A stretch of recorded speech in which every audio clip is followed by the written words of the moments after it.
When it first started, we were all going in groups with whatever department was going in departments. That department would go in and they would have union busters come in. We had union busters for all of June, July, I think, and up until August. And every chance they got, they probably sent another one back and forth when they found out that we was not giving up the organizing campaign. So with that in turn, we've had meeting after meeting. Recently, when they found out that we're getting close to what we need, then we started it was like a whole week process of segregated type segments where 2 and 3 people out of this department, 2 and 3 people out of setup, 2 or 3 people out of quality assurance, 2 or 3 people out of data entry, out of the C2 cage, out of client services, out of finance, and you bring all of them together.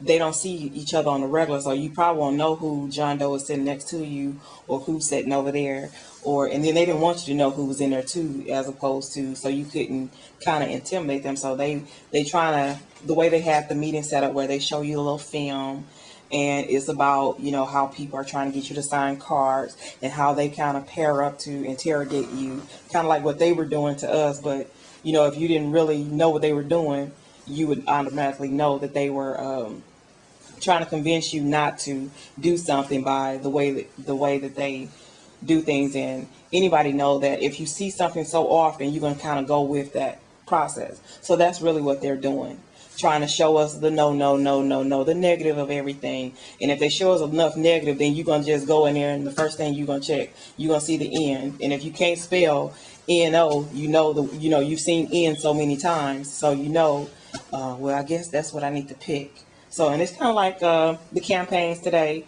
If you see enough of a person so often, the first person you're going to go in there, well, I haven't heard about John Doe, but I heard about Kenneth Wales or whoever he's running for this, so I'm going to vote for him since I've heard so much about him.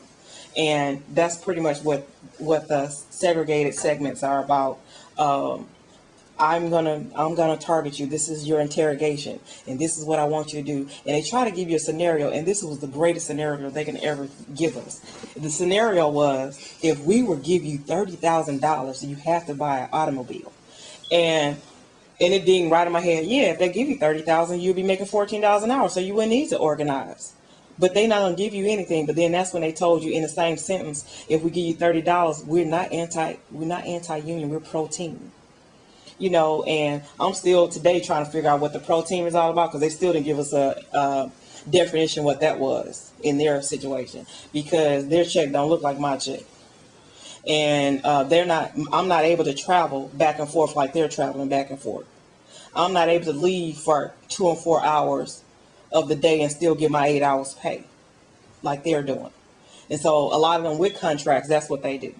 But and then they also too, what they have some of the union busters walking around doing work hours.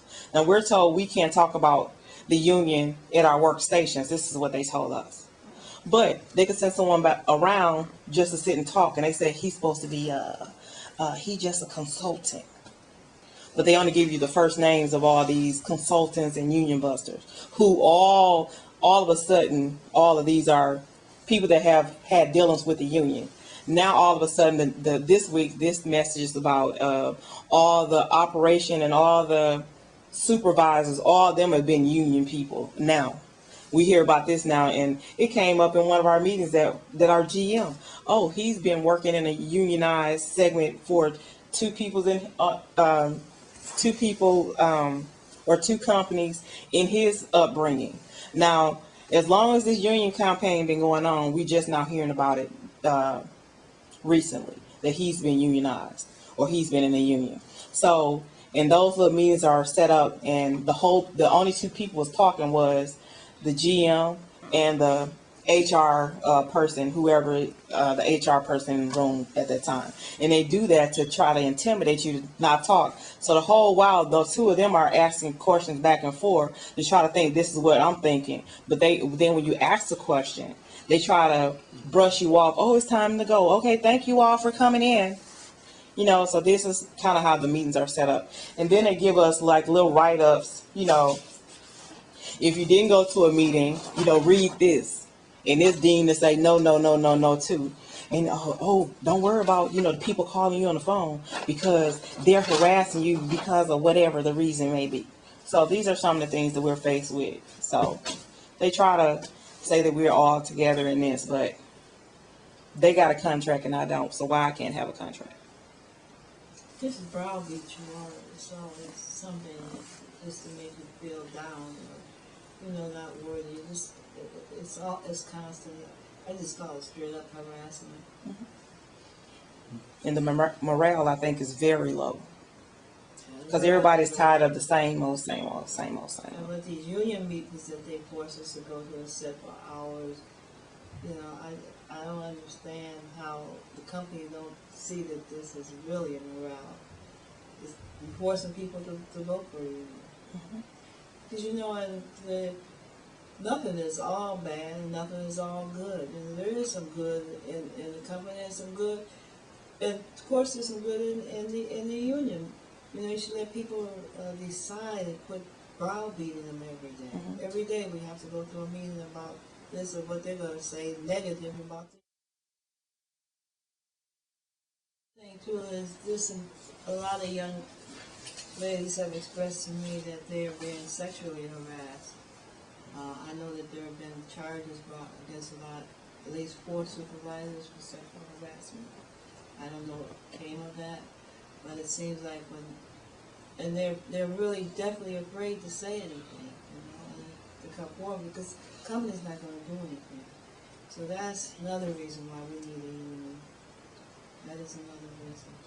In their way of taking care of the situation, they do like a slight investigation where they ask John Doe over here or John Doe over here or whoever's in that area, have you seen or have you witnessed this person? And they'd have already intimidated that person. So automatically he or she may say no in fear of their job.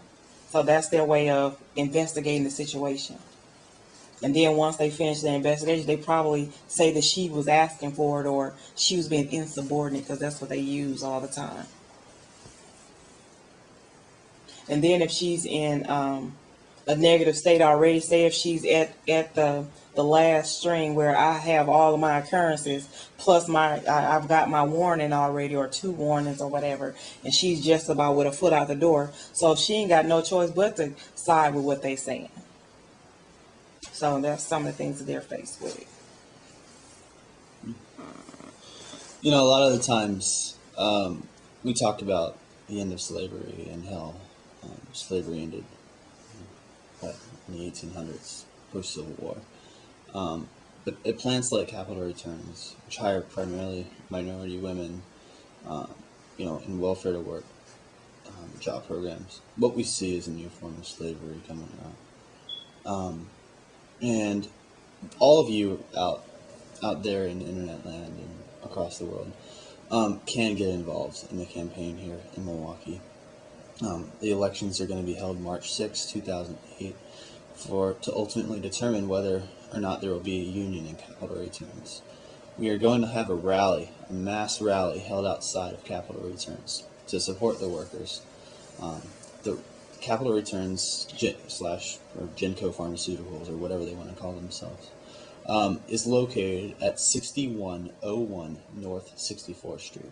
And we are going to be having a rally on February 20th. That's Wednesday, this coming Wednesday, in support of the workers. The rally will be at 3 o'clock in the afternoon, and all are encouraged to attend. We just hope that you guys can get involved in this. This is a real important issue. We think that sweatshops and all this sort of stuff is going on outside of our country, outside of our land, outside of our backyards. But I'll tell you, in Milwaukee, Wisconsin, the working conditions that are happening at Capital Returns are simply unacceptable. So we thank you for listening to some of the workers' testimonies, and hope that you can get involved. If you have any questions, please call Faith Community for Worker Justice. Our number is 414-771-7541, and find out how you can get involved in this campaign. Thank you very much.